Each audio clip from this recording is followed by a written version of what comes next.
أخ بيكتشف إن أخوه الصغير مش سالك بجنيه وعاوز يخلص منه عشان ياخد الورث كله لوحده. هنتفرج مع بعض على ملخص فيلم ريس، يلا بينا.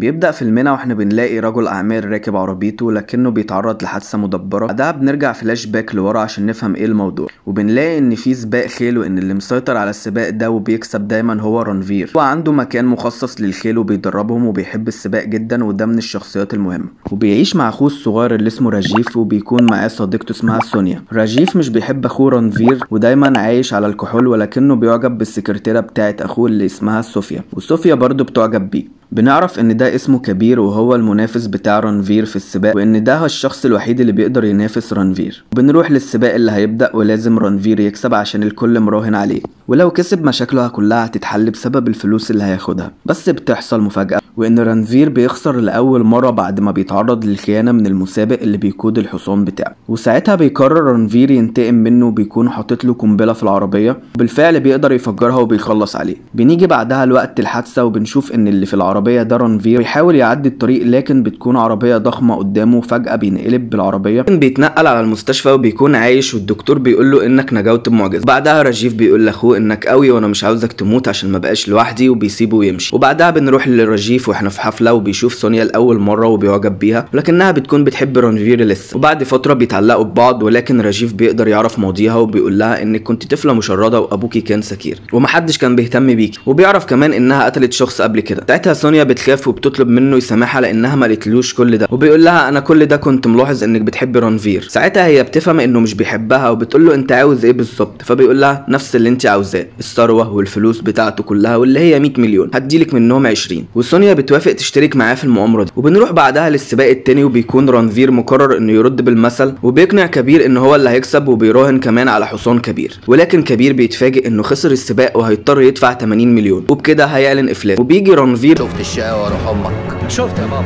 بعدها راجيف بيقول لاخوه ان سونيا وافقت تتجوزه، وبالفعل بيتجوزوا. ولكن في مره بيروح راجيف لاخوه وهو سكران، ولكن اخوه بيضربه وبيخليه يحلف انه مش هيشرب كحول تاني. ولكن بيتضح انه بيخدع اخوه وبيعمل نفسه سكران، وبيفهم سونيا انه لازم اغلب الوقت يكون مغيب عن الوعي عشان اخوه يبعد الشك عنه والخطه بتاعتهم تتم. وبتروح سونيا لرانفير وبتقول له ان اخوك سكير وعمره ما كان بيحبني، وبتحضنه، وبيكون كل ده جزء من الخطه اللي بيسجلها راجيف. وبتطلب منه انهم يتجوزوا وانها تتطلق من اخوه، ولكن هو بيرفض. وبعدها بيروح راجيف لاخوه بيقول له انا اكتشفت ان سونيا بتخوني مع شخص وانا هقتله، وبيبدا رانفير يقنعه بتحبه وبيقدر يهديه وبيمشي. وبعدها بيكون راجيف بيتفق مع سونيا انه هيعمل نفسه سكير وهيرمي نفسه من فوق الاوتيل، وساعتها رانفير هيجي بسرعه عشان يلحقني، ساعتها انت تيجي وتزقيه فيقع. وبتكون سونيا بعدها بتنقل كل الاخبار لرانفير، وبتعرفه انهم بيعملوا خطه عليه، وصوفيا السكرتيره بتاعتك هي اللي مشتركه معاه، وبيحبوا بعض بالفعل. بعدها رانفير بيقول لها ان الخطه لازم تتم. بعدها راجيف بيتصل باخوه بيهدده انه هيرمي نفسه وهينتحر، ولكن رانفير بيروح عشان يقعد معاه، وبتيجي ساعتها سونيا وبتدفع رانفير عشان يقع، وبالفعل بيقع وبيموت. وبيجي هنا محقق اسمه دي ومعاه المساعده بتاعته، وبيعمل تحقيقات مع اخوه والمعارف بتوعه عشان يوصل للجريمه، وبيمثل عليه راجيف انه كان سكير وكان هينتحر، والكحول للسبب لانه لو ما كانش شرب ما كانش هيحصل كل ده. ولكن بيكون المحقق شاكك فيهم ومقتنع انه حادثه بفعل فاعل، وبيمشي. وبعدها بيروحوا مع المحقق عشان يوريهم جثه اخوهم وانها مشوهه من الازاز اللي وقع عليه، وبيسالوا راجيف نقدر ناخد الجثه، ولكن المحقق بيرفض وبيقول لهم ما ينفعش لان في تشريح واجراءات هتتعمل. وبيروح راجيف للشخص اللي كان عاوز يقتل اخوه في اول الفيلم، وهو اسمه فرانكو، وبيديله صورة بنت وبيقول له عاوزك تقتلها، وبتكون السكرتيرة صوفيا بتاعت رانفير عشان يخلص منها وما يخليش اي اثر وراه. وفجأة بتكون صوفيا قاعدة لوحدها، وبتتفاجئ ان راجيف جالها، وبيتضح انهم على علاقة كل ده، وان سونيا هي اللي بره اللعبة. وبيحكي لها انه مش بيحب اخوه وهم صغيرين لانه كان دايما كسبان سكة ابوه، وبالتالي ابوه كتب له كل الورث باسمه. وبنرجع للحظة وهو بيدي الصورة لفرانكو،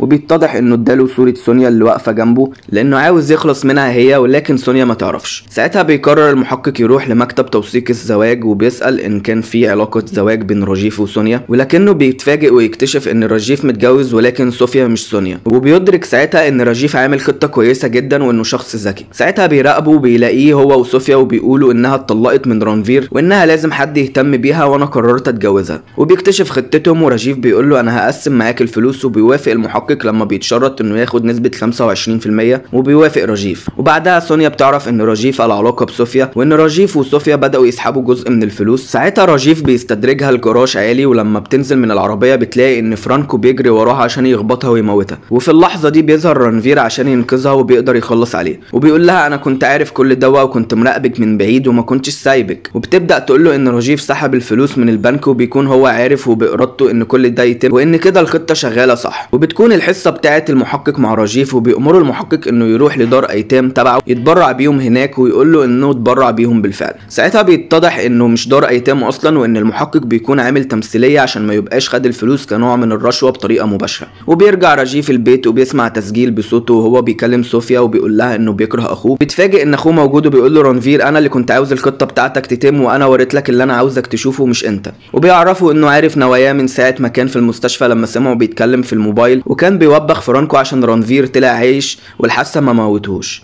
ساعتها قررت ادخل سونيا جوه حياتك عشان تعرفني نواياك اول باول واكون على بعد خطوه منك. ولكنه بيغضب وبيرفع عليه مسدس، ولكن رانفير مش بيضربه وبيقول له انت طول عمرك عاوز تهزمني وانا مش هقتلك، ولكن هنعمل اخر سباق في حياتنا واللي يكسب ياخد كل الفلوس. ساعتها سونيا بترفض لانه كده بيديله فرصه تانية، ولكن بيوافق رانفير وبيروحوا عشان يتسابقوا. اثناء السباق راجيف بيبلغ رانفير ان انت معكش فرامل لاني قطعتها. بالتالي رانفير بيقول له فاكر مونتو اللي فجرنا عربيته في اول الفيلم؟ انا حطيت لك قنبله ولو سرعتها نزلت عن 100 عربيتك هتنفجر، بالتالي احنا الاتنين لازم نجري. ولكن رانفير بيخدعه وبيجبر راجيف انه يعمل حادثه وعربيته بتتقلب وبتتصدم في عربيه غاز فبتنفجر على طول. وساعتها رانفير بيضطر يخبط في انابيب ميه عشان الصدمه ما تبقاش قويه. وبالفعل العربيه بتقف وصوفيا بتقول له انت ليه قتلت اخوك؟ وقال لها ان ما كانش فيه قنبله ولا حاجه، بس كان لازم اهدده واخوفه زي ما هو قطع الفرامل. وبعدها ار دي بيقابل رانفير وبيطلع ان رانفير كان متفق معاه على كل حاجه من البدايه، وانه لازم يرتب موضوع الجثه ولازم يقنع راجيف ان اخوه ميت. واثناء ما كان بيقع من فوق ار دي حط له سلك عشان يربطه ما يقعش، والجثه اللي نزل عليها دي جثه تانية مش بتاعته، ولكن اللي كان في المشرحه كان هو رانفير، وبالتالي الخطه اترسمت صح وبيديله النسبه بتاعته. بعدها كل واحد بيمشي وبيخلص فيلمنا يا صديقي. ما تنساش اللايك والسبسكرايب. سلام.